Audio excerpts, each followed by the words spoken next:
أعوذ بالله من الشيطان الرجيم. بسم الله الرحمن الرحيم. عم يتساءلون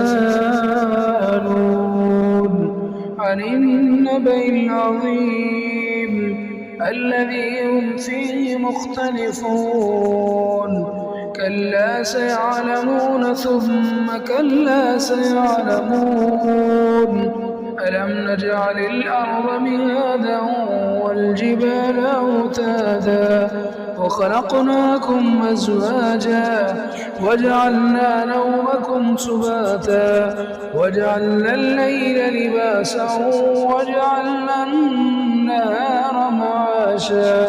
وبنينا فوقكم سبعا شدادا وجعلنا سراجا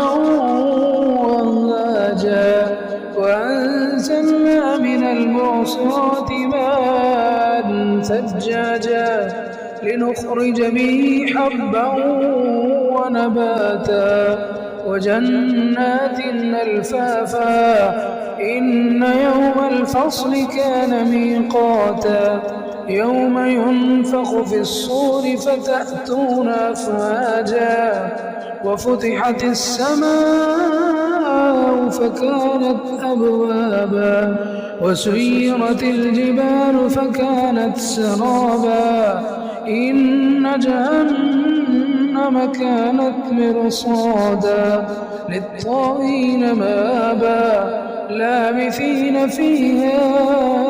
أحقابا لا يذوقون فيها بردا ولا شرابا إلا حميما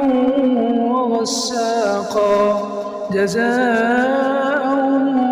وفاقا إنهم كانوا لا يرجون حسابا وكذبوا بآياتنا كذابا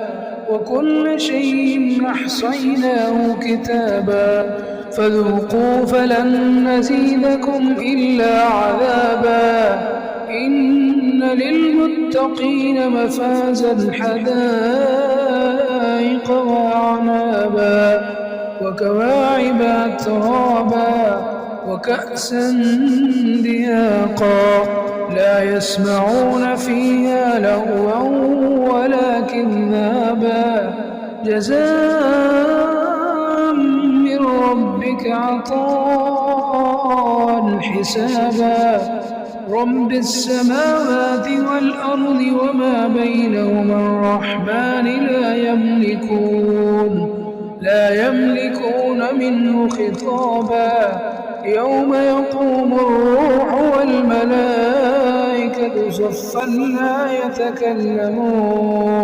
لا يتكلمون إلا من أذن له الرحمن وقال صوابا ذلك اليوم الحق فمن شاء اتخذ إلى ربه مآبا إنا أنذرناكم عذابا قريبا